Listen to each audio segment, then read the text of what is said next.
My name is Jane Thayer. I'm the program manager of Artist in Residence in Everglades. AIRIE's mission, in partnership with Everglades National Park, is to empower artists to think creatively and critically about their environment in order to reveal new paths forward. We at AIRIE realize we are uniquely positioned to impact and elevate the fight for environmental and racial justice by increasing the diversity of artists who participate in the AIRIE residency program, immersing them in the Everglades to become advocates for both the beauty and importance of the fragile ecosystem, while also exploring the importance of creating belonging for all in the outdoors to further equity in the environmental movement. To start, I'm going to take a moment to acknowledge those who lived here before us. Artist in Residence in Everglades does its work on the homeland of indigenous nations, such as the former Tequesta and Calusa, and the current Miccosukee tribe of Indians of Florida and Seminole tribe of Florida. Additionally, this area is home to generations of people belonging to the African diaspora and others who migrated here. We honor and respect the contributions these communities, past, present, and future, have made to Miami, and acknowledge that our shared experience in Miami would not be what it is without the contributions of these communities. Finally, there are donors that support AIRIE, and we'd like to acknowledge them: the Knight Foundation, the George M. Perez Family Foundation at the Miami Foundation, Miami-Dade County Department of Cultural Affairs, the Florida Department, State Division of Arts and Culture, the Wegge Foundation, among other generous private and foundational donors. In this conversation, there is live transcription that's available. We're going to have a brief Q&A at the end of the conversation, so feel free to ask questions in the chat. And then also stay around for the end of the conversation. We'll have a brief survey and start a conversation that's really important for AIRIE in the upcoming season. And then now let's start. Today's event is part of our online series, AIRIE Asks. It's also a Give Miami Day event hosted by the Miami Foundation.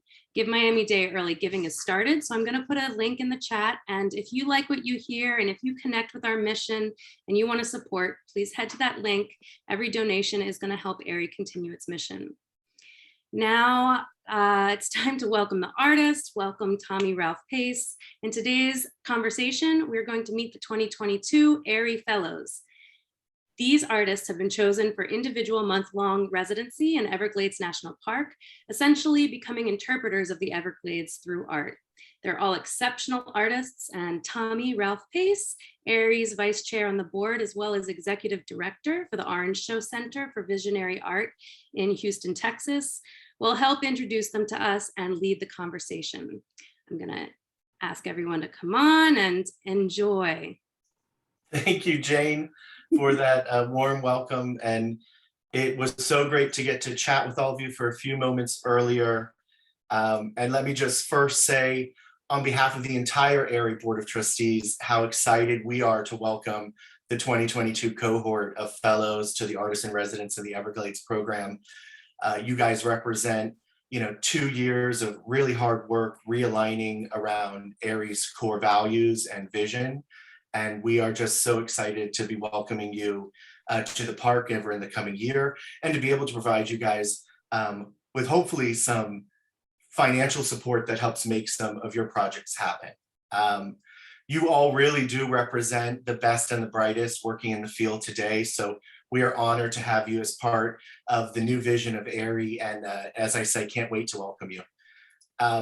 So now, since we are all really here to meet each of you, and not listen to me, I thought we could start by spending a minute or 2 or 3 each introducing yourself, sharing a bit about your current practice and how you're working, and your relationship and thoughts about the Everglades coming into the residency.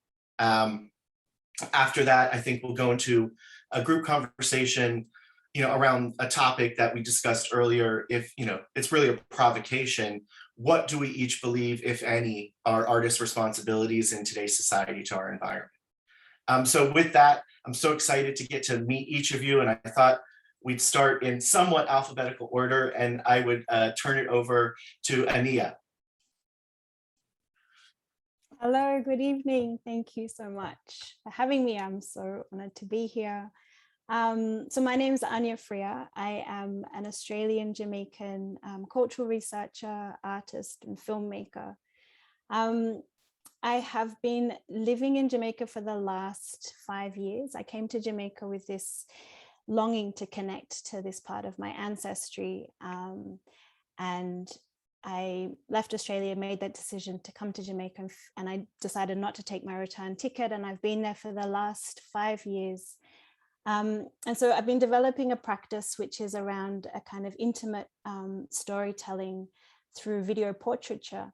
And this has been a way for me to really kind of start to understand and create space within myself and kind of for a broader community around sort of everyday stories and experiences. Living in Jamaica, in the Caribbean, connecting to like a sense of Blackness in a lived experience. And so this practice has kind of allowed me to sort of move very slowly around Jamaica and really kind of take my time to explore this part of my ancestry. This is my first big residency, and so I'm really, really excited about kind of taking this intimate form of storytelling, which a lot of the stories that I've kind of been exploring recently have been around Jamaica's freshwater mermaid, River Mama. And this is a folklore which has come out through conversations and discussions in different communities that I've been in. And so kind of now taking this practice into a different space. And again, you know, like as I enter a different space and thinking about a sense of inclusion and a sense of like creating a more sort of, inclusive kind of experience, which has happened through my artwork in Jamaica. So bringing that into this residency, I'm really excited to kind of see how I can kind of expand and go into these stories, hopefully maybe kind of talking to volunteers and scientists and the indigenous communities there here in the Everglades, and those relationships to the natural environment, and kind of expanding on those. And so that's kind of what I'm really excited about, and I'm kind of curious to see how that grows and evolves during the residency. I'm also really nervous. And I went first, and I'm really nervous, and I feel like I'm kind of like no, so not at all. Bear with me. I thought you were saying you were also nervous about staying in the Everglades, which no. And also, you know, being like growing up in Australia, and being very sort of, you know, comfortable and familiar with like crocodiles and snakes and all of these kinds of things. I'm really excited about that. When I found out that the residence was actually like within a kind of a community and it wasn't like completely by itself in the middle of a swamp, I was like, oh. Wow. Well, we cannot wait to host you, Ania. It's going to be so exciting to see what you come up with and kind of how your practice evolves. And, you know, there are so many rich stories, I think, to tell within the Everglades around kind of, I think, the topics you're talking about. One of the most interesting facts is, you know, one of the largest male juvenile detention centers exists, you know, within a stone throw of the park. So it's a very complex space. So I'm very excited that we have you. So I thought, and thank you, Ania, for that excellent introduction of yourself. Thank you. So I thought we would move in alphabetical order, and so great to meet you tonight. Arsimmer McCoy, if you could introduce yourself and share a little bit about your practice and your hopes for the Everglades, or your understanding of the Everglades coming into the residency, and whatever else you want to talk about. Let me just say that. Good evening, everyone. I am Arsimmer McCoy. I am so excited to be here. I am a writer, focused on poetry, lover of literature, storytelling. My goal is to expand the limits to where poetry can go, where words can go. I am a collaborative artist. I am a cultural worker. I am not necessarily from a space of the wilderness. I don't know really how to say that I don't know what to expect out there in the woods, but I am very happy that I have the opportunity to be immersed fully in it. My knowledge of the Everglades came from my father when he would take me with him to go fishing. I remember that I caught a crab.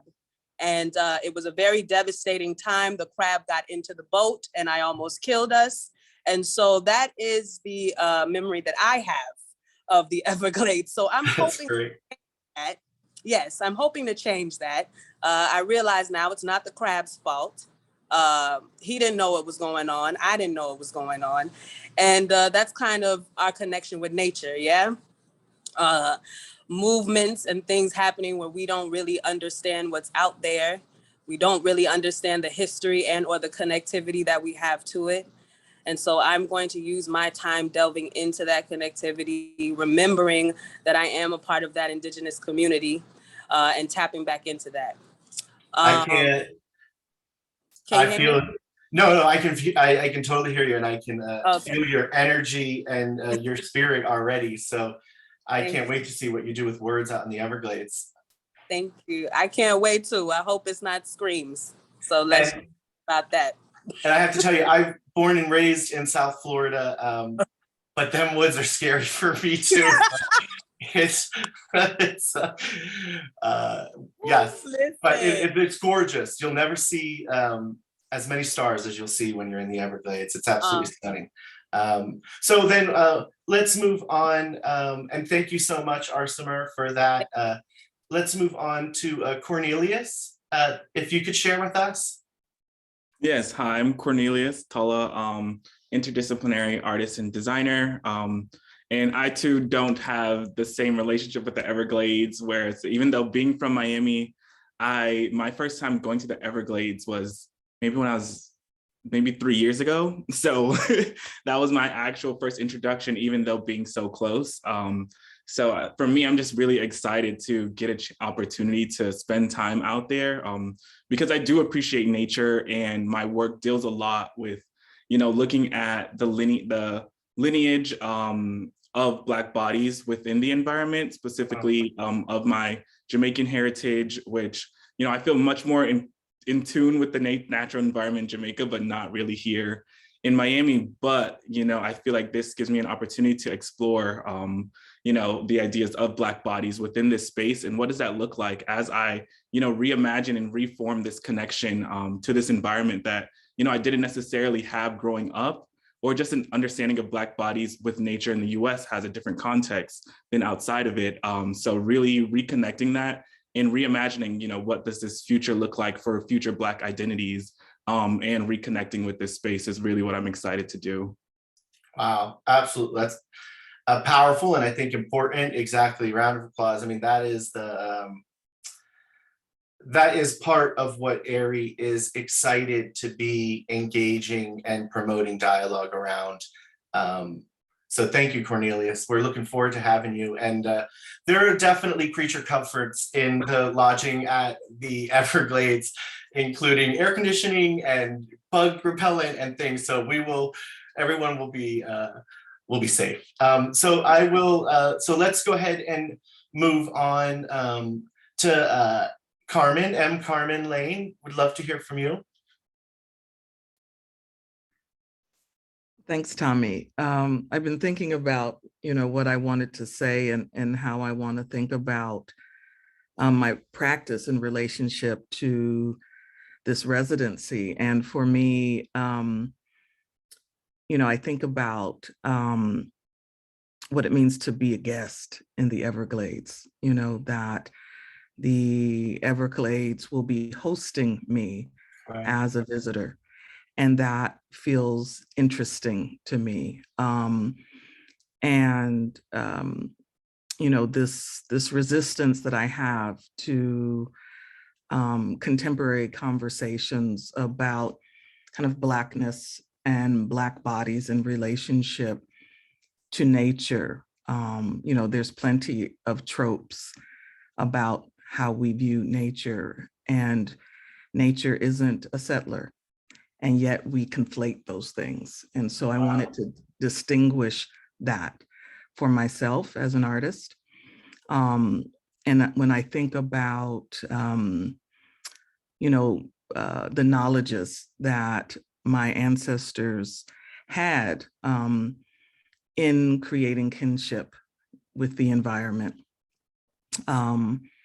as Indigenous people and as Indigenous people who were stolen from their homeland. So really thinking about a Black indigeneity in the Americas in relationship to North American Indigenous culture barriers and the ways in which those relationships have been obscured by settler colonialism.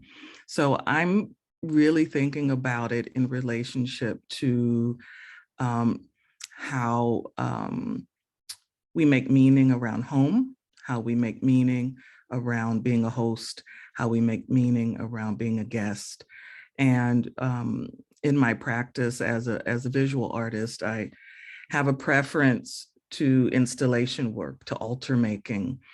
And so I don't necessarily experience myself as making work by myself, that it is always collaborative, seen and unseen. So I'm excited about the potential collaboration with the Everglades, or perhaps, you know, the Everglades will have a disinterest in me, and I'll get feedback around that. But I do think it's important for me to also think about in that month what stories I've told myself about the Everglades and whether or not it's true.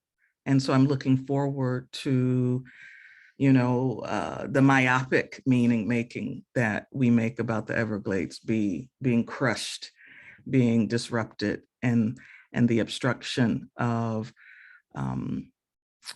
white supremacy and settler colonialism will, you know, be cut through in some way, in a deeper way for me as a result of my time.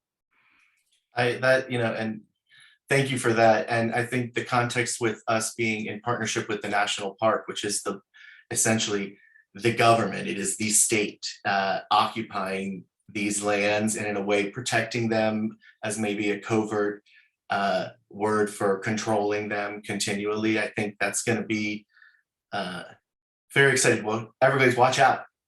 Here comes Carmen Lane. Well, we're all contained, Tommy. So yeah, that's true. That's true. Thank you so much. It's so beautifully spoken as well. Thank you. And I've been doing I realize I'm going in alphabetical order by first name, which is just not alphabetical order at all. So apologies. I thought we'd move on to Germaine Barnes, who I've met many times and consider such a brilliant architect working in Miami and everywhere. So Germaine, to you. Thanks, Tommy. Hello, everyone. Thank you for having me. I hold two positions within AIRIE, one as a part of the National Advisory Committee. So I was able to see the applications of you amazing artists that were selected for your various durations in the Everglades. And I just want to say that this is one of the most spectacular groups of artists that I've ever seen be asked and invited into this sacred space. I'm super excited to see what you all produce, what you all create. Separate from the fact that this is the most diverse group of individuals ever selected for AIRIE, I think the content, I think the thought processes, I think the agendas are ones that will produce amazing work that we'll still be looking back on a very long time from today, and will set the pace for all fellows moving forward.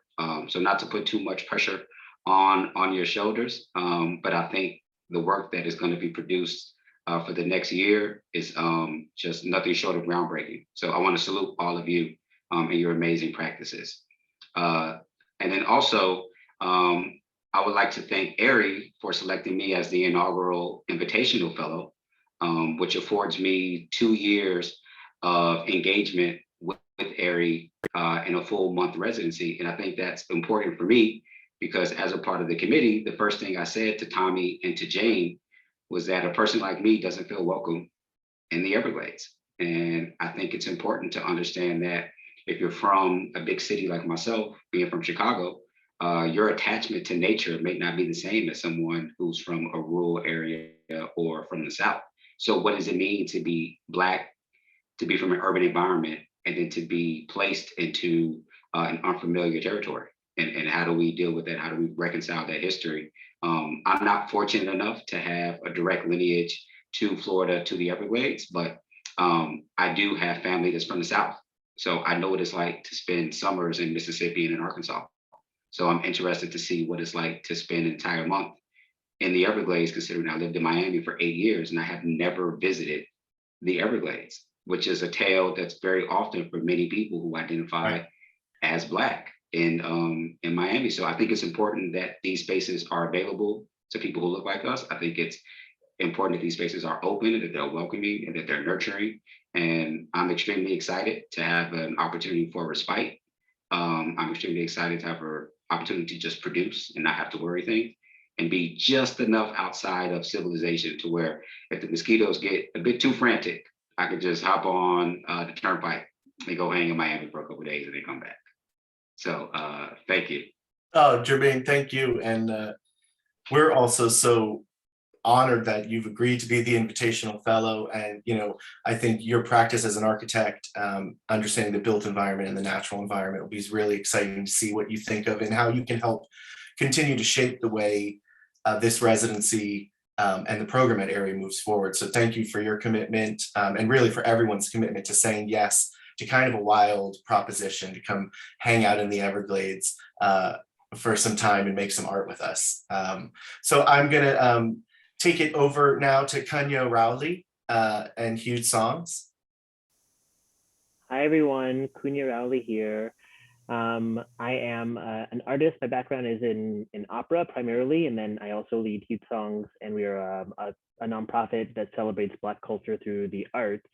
And so much of my practice is fueled by growing up feeling really culturally and ancestrally disconnected and lost. And so I founded Huge Songs as a way to be able to celebrate Black music, to be able to try to decolonize the stage, because I never really saw myself on stage, and to create a space where as an artist and for other artists, we could be ourselves and be seen and heard and paid. And so that's where a lot of my work stems from. And then I will say that, you know, for me in thinking about this, my time in the Everglades, I'm going to be honest, and it sounds like it's a common theme. The Rowleys aren't necessarily outside people, but you know, I think that there are so many tropes sometimes around Black people and not being outside, but what we understand is like our ancestors were agricultural people. Our ancestors knew about the land, and our ancestors have walked this land. And so I think that for me, there is a disconnect that I feel sometimes to being outside, but I know that like there is a deep connection. So how do we pay homage as people who are stolen bodies on stolen land? How do we honor the fact that we also have now called this place our home, and walked this land and have tilled this land and have danced on this land? And so what does that look like? And so I'm excited to spend time in the Everglades thinking about that, and seeing what that manifests in terms of sound and music. That's beautiful. And I like, and outdoors people, it's, you know, they're far and few between these days, it feels. And the Everglades is an incredibly auditory place, from the intense sounds of the insects, which you're like, how could the insects be making that much noise at that decibel, to the birds and the way the trees move. So I'm very excited to have you and your practice come to the Everglades. Thank you so much for sharing. So let's move on to the inimitable Lola Flash for an introduction. Hello, everybody. Wow, so far, just hearing all of your stories and your ideas, I'm feeling really excited to be a part of all of you. So I'm going to just share my screen real quick. So I wanted to show you a little bit about what I'm thinking about doing. So I'm an activist who uses photography to challenge stereotypes, and I've been doing that for about 4 decades now, and the fight continues. So I'm going to be working with my project, Syzygy Division, where you see it's a self-portrait project steeped in Afrofuturism. And I've been coming to Florida for years, ever since I was a kid. My dad's from Florida, Delray Beach, and Lola, my namesake, is his mom. So she was Native American. The stories are kind of, we don't really know exactly. So I'm going to be doing a lot of history, looking into her ancestry. So, they said she's Blackfoot, so she would have been considered a Seminole. And I'm imagining that if she wasn't walking around the Everglades, then her buddies were. And so, I'm really excited to use this, what I think of as ancestral backgrounds, to sort of then, input myself into these ancestral backgrounds. And I loved really, there's so many little sort of tidbits that everyone's was saying, but I was thinking about Kunya, what you were saying about how, we reaped the land, that's what we did, right? And so I guess because so many of us have moved away from the land and we moved into cities, and then we became different kinds of people. But for me, I think that so much of Afrofuturism and so much of my work has always been, looking at the past. My strength comes from, walking in so many different people's shoes and standing on their shoulders. And so, I really am going to be kind of harking those feelings and sitting and listening to the land. And of course, thinking about the present, like some of what Carmen is talking about, thinking about the present. And then ideally, the end of the narrative ends with this equitable future where we're all happy and we can all drive our cars without feeling like we're going to get pulled over and shot. Yeah, so that's kind of me. Wow. Well, and that's such a beautiful image, kind of to be on the beach, but kind of feel like an alien, but also in a prison jumpsuit. It's beautiful. Excited to see how you interpret the Everglades, and very interesting that you're coming to it also from a very personal perspective of investigating your own history. Thank you for sharing that with us, Lola. So on to Miss Maya Freelon. Thank you for being here with us tonight. Thanks for having me. I'm happy to be here. I want to give a shout out to Mikhail Solomon, who actually forwarded the email to me to even apply. And when I saw everybody who got accepted, I was like, this was intentional. I've never seen this diverse of a crew in a residency ever. And I've done tons around the world. But I got a forward from a Black Art Network, which is also important. We can't apply to residencies that we don't even know about, and we can't know about them unless we share them. So I'm happy that we will now become advocates to continue the diversity and the goals ultimately. So shout out to the advisory board and the committees and the people who took time to look at the art and hand select us. What I plan to do, 2 things that interest me. One were the controlled burns that happen in the Everglades, kind of killing off what they call invasive species.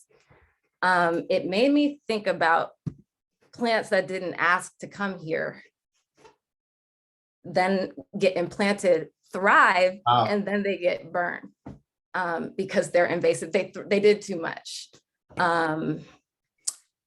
And I would love to see one, but it makes me think about the parallels of what's happening to folks today, Black and brown people.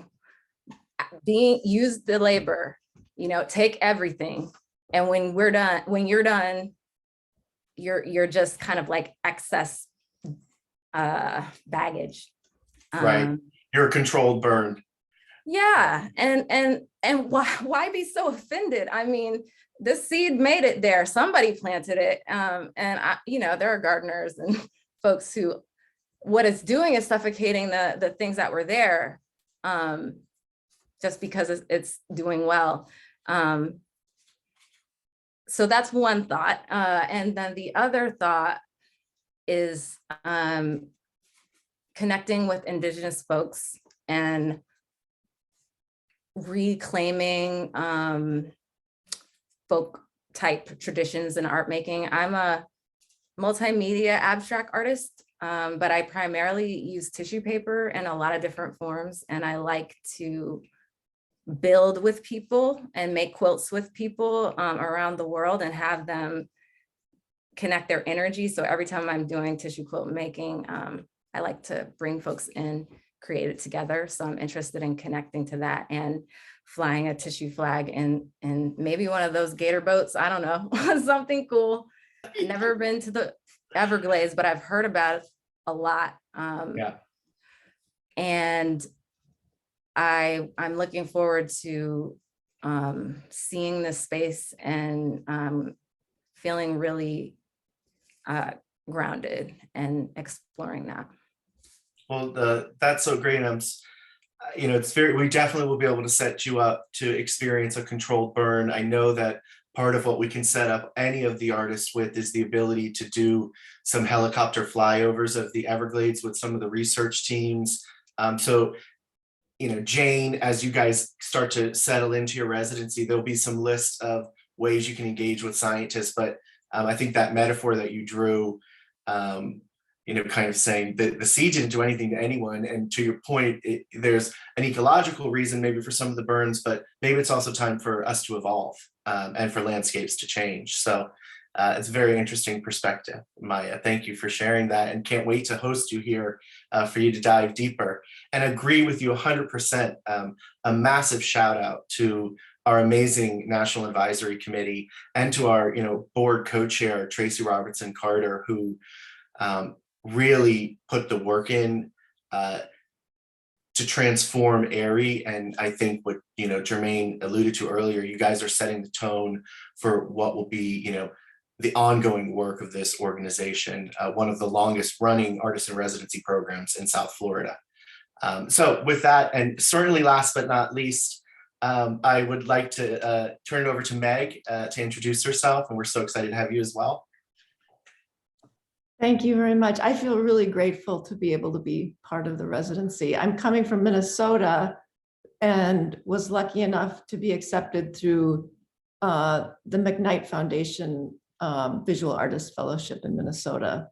So they have a connection with art residencies and with AIRIE. And I've been working in Minnesota on the ecosystem of the bog. And bogs cover like a third of northern Minnesota. They're a really important, crucial ecosystem for the health of the planet. And like the Everglades, they seem, and they are, practically impenetrable and kind of unfathomable. They cover thousands of acres. They have really interesting and uncanny plant life. The bogs get very acidic, and so the plants that survive the best are carnivorous, and they capture insects and dissolve them for their nutrients. So I've been photographing and working with scientists to learn about the botany and the hydrology bogs that are, I want to represent them in a way that that the viewer will experience them as a sentient being, as vibrant matter. Wow. I think of the Everglades as a body, a living entity, and it's been managed, it's been damaged and managed, and if I can make through my work an installation or even a book or something that would essentially immerse the viewer and sort of break down the sense of a boundary between the viewer and what they're seeing, then could they develop empathy for this living body? And could they, we develop a sense of responsibility for the preservation or the evolution, the change of, of this being. I imagine I'll be intimidated and bewildered by the Everglades. And I think that for me, that's that kind of sense of bewilderment and uncertainty about something that vast is a lot like I experience the creative process. At certain times, I'm like uncertain and indecisive about what to do next, and trying to understand something, as a whole. And so I'm really excited about the process of exploring it and learning more about the science, the hydrology, the botany, and then eventually putting together photographs and text that will somehow, hopefully, inspire or instill empathy and understanding in the viewer. Meg, I think that's such a great transition for us too, because well, one of the questions I wanted us to move into a group discussion around was kind of the provocation for each of us to answer. Do we feel artists as a member of society have a responsibility to the environment at this point? And so that's a question I'd like maybe for us to talk about, but I also would love to have an open dialogue, just responding to some of these amazing topics that have come up. So Jermaine, did you maybe want to start us off? Yeah, I think, well, before I answer the question, I just want to reiterate that I am so excited to see what everybody produces. And I speak for the entire advisory committee when I say we were just absolutely blown away by the proposals that you all put forward. Like, I'm so excited to see what's made over the next calendar year. And I know for a fact that everybody that's on the advisory committee feels the exact same way. So to answer you, Tommy, I absolutely think we have a responsibility. Right. My profession is probably the number one culprit of destroying the environment. Architecture is a field that creates, destroys, very rarely uses itself as a sustainable model, completely impacts ecological systems, landscape systems, urban environments. The moment that shelter is created, immediately, the moment you put a shovel into the ground, you're changing the ecology of where you are. And then in a place like Miami, where we're dealing with rising sea levels, environmental concerns, high levels of porosity in the actual bedrock, I always ask people and ask architects, should we even build here? Or the places where we're constantly diverting resources to locations to fulfill the needs of man, like say in a desert climate, I ask again, should we even build here? Right. So like, how do we reconcile those things? So absolutely, we have a responsibility. And I'm interested to see how people going forward use their agency and advocate for better use of the environment.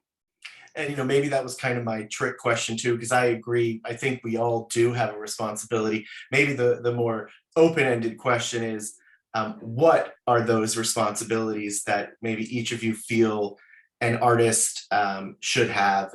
Or do artists just need to follow, that creative spirit and wherever that leads?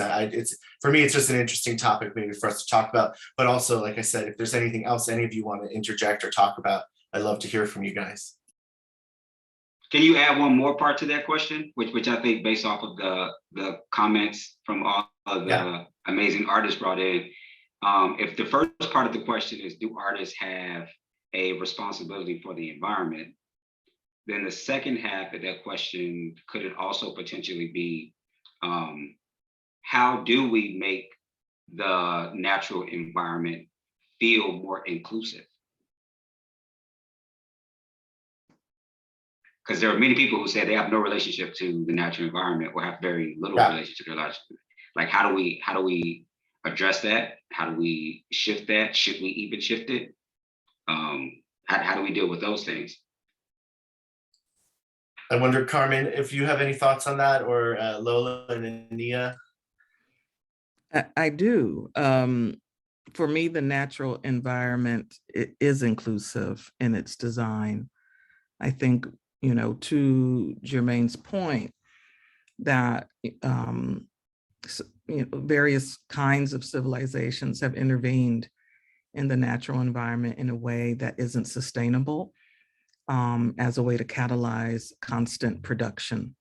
And so when I think about even the role of the artist in the environment, it has shifted, right? From drawings in caves or storytelling in communities to panels and galleries and white boxes. So perhaps for me, the question is, what is the responsibility of the artist to investigate our attractions to where we want our work to be seen and viewed, and in what manner? And so I really think that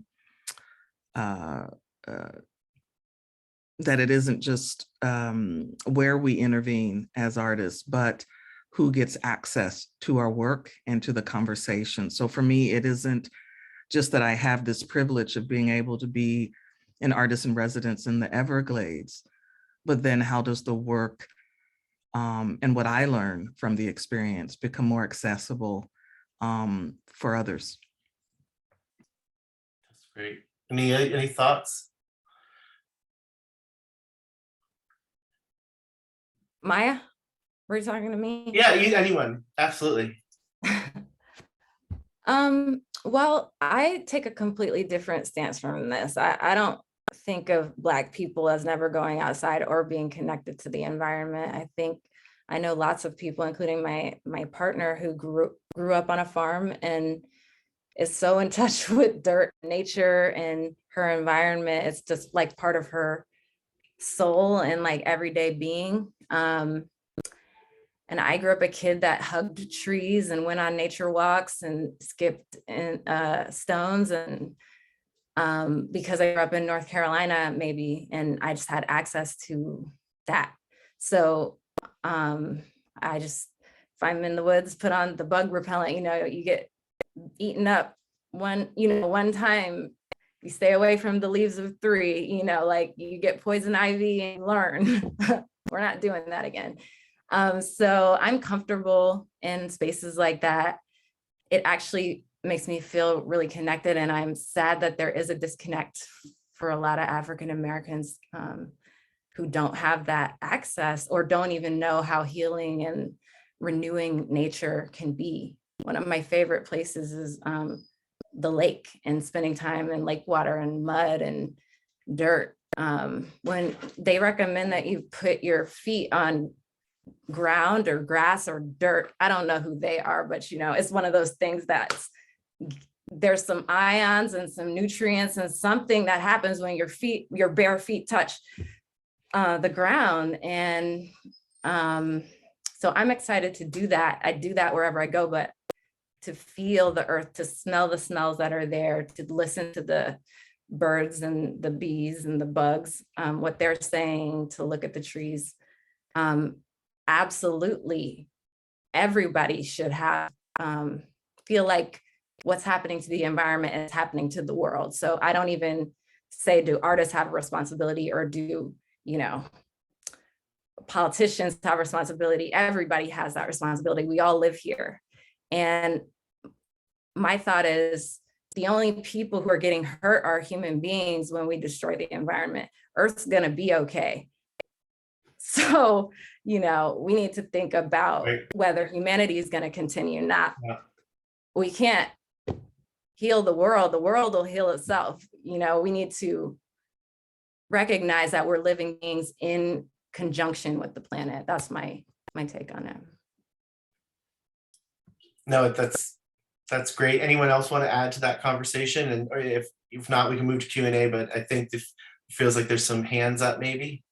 Yeah, I would like. Go ahead, Cornelius. Go ahead. Oh, thank you. Yeah, and I think the beauty even in this discussion is seeing the diverse perspectives within landscapes. And I think as artists, we all lend our own lens of storytelling. And I think with this group, you'll see such various, like everyone's different views and vantage points. And I think as we curate our stories and our relationships through this experience, it's going to open up so many doors for other people to take these different lenses to view the environment in so many different ways. And, it might be in something of like connecting to the landscape, continuing that relationship, or reimagining what that relationship is. And I think that's the really exciting part of it. Lola? Yeah, I mean, sort of abstract, but I suppose because I have so many childhood memories of coming to Florida and thinking about the first thing I used to like to do was like to run and jump up into the mango trees and just like sit there and eat as many mangoes as I possibly could. And my parents saying, "You're gonna get sick," and I'm like, "No, I'm not." And of course, I'm sick. An hour later, thinking about them sitting around drinking and wanting to meet me to get like lemons or limes off the trees. I'm visiting friends like in Puerto Rico where you just go outside and get, avocados, whatever, just remembering that how you can actually get food from the land, food and fruit, which is, and also the other thought was about, when I was younger, I didn't really do a lot of residencies because a lot of them seemed like they were in the country. And I was thinking, what would I do out there? Like, there's no Black folks to photograph. And at the time I wasn't really into taking pictures of trees. And, now sort of fast forward, I've enjoyed so many residencies where I've been able to just like sit on the porch and read and then just sit and listen to the alcadas or the wind blowing through the trees and just being able to have that time to just reflect without any sirens or anything like that. And so, Right. There's so many parts of the residency that I'm really looking forward to. And I think that, what Meg was saying about helping people have empathy about the world. I feel like I've always worked towards educating people through my work. And so hopefully the work that I do and hopefully the rest of us do will, make people sort of dispel maybe some of the myths of the Everglades and show, as Cornelius was saying, sort of each of our take on what's happening there. So I'm super excited. Even more so now hearing all of your stories, to be honest. Yeah, me too. And it's so great to get to know you all this evening. I'm not sure if we have any questions from the audience, Jane, as people have been watching in chat. And if there are any, you should pop them in the chat now. But I also wanted to open it up for all of you if you had any questions for one another or anything on that. If there's anything you wanted to ask each other at this point, and we'll see if we have any questions that come through. There was advice, so I'm sure advice is welcome too, to bring binoculars with you. The bird watching is absolutely wonderful. And actually I just saw some flamingos were sighted recently, which is a good thing. So I agree, Tommy. Anyone in the audience, if you have questions for the artists or about AIRIE, there's a question in there. Oh, there is? Yeah, it says, how did each of you decide to pursue art full time? And what would you like to share with industry professionals working in smart home technology?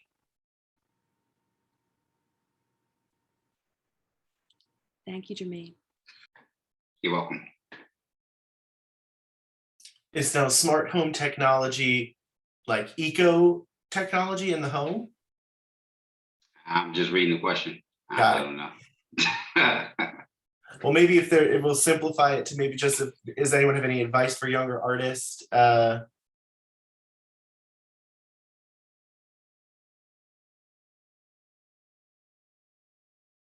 mean, I'll go real quick. I was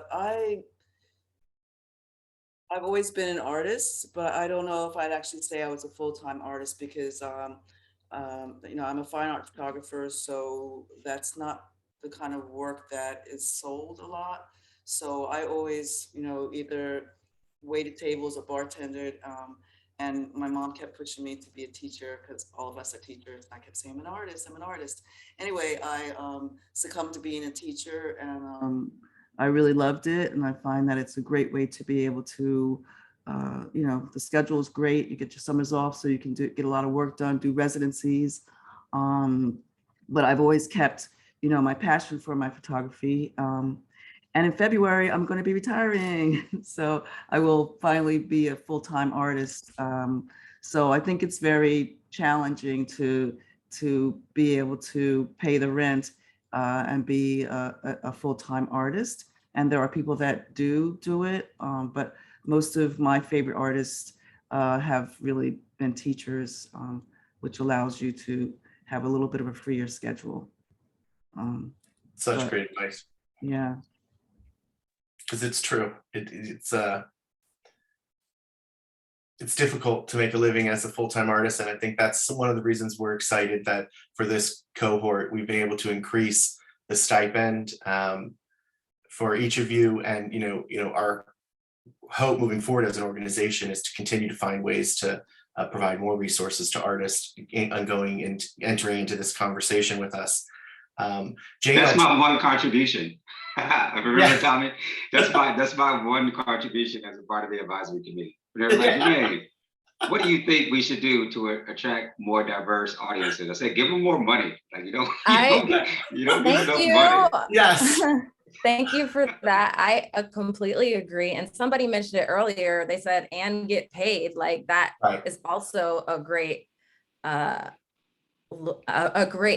incentive and also affirmation for taking the huge risk that it is to decide to pursue art full time. And I would also like to mention that supporting working mothers and fathers is important too.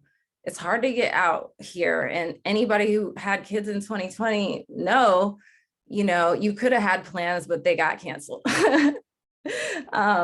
And I've loved that we're coming up with creative ways to help folks that need non-conventional ways to attend residencies. And I felt really supported by Jane, even just listening. Again, you can't be sensitive to the people like that if you don't have any working moms on the staff. Right. And I really appreciate the approach that's being taken now, and the fact that adding, when you put money towards what you're doing as your life passion, it really affirms making that choice. And I don't know anything about smart home technology, so tell me how that could work with art. That would be cool. Oh, that's so great. And Jane, you know, yes, thank you for all the work you do for AIRIE and your leadership, getting this group together. You know, I think we're about 1 minute away from our closing time.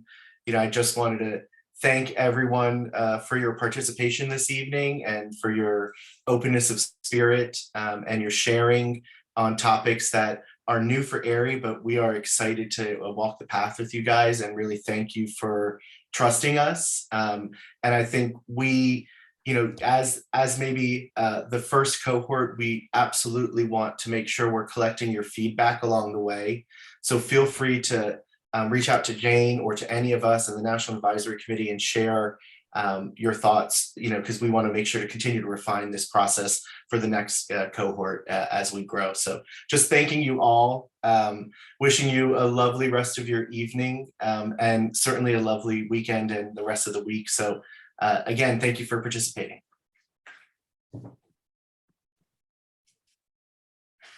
Thank Thank And you, I everybody. would just like to, I've launched a poll for our audience to give us some feedback about your experience.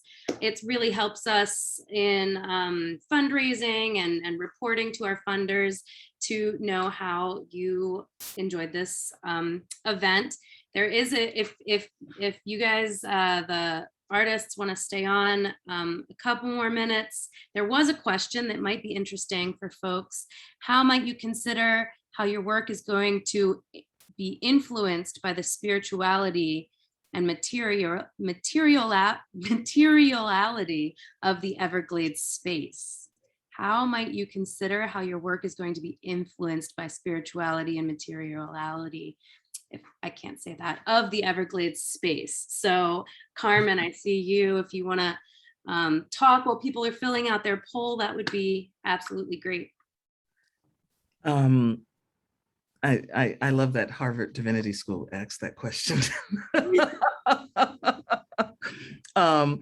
I think that, you know, the lived environment and one's lived experience. And I'm going to shift the other question about deciding to be a professional artist to just deciding to be an artist, is that for me, all of that is spirituality, and one's human experience is materiality. Like for me, materiality isn't the medium that I use as an artist, but the environment and the experiences that I choose to allow myself to have.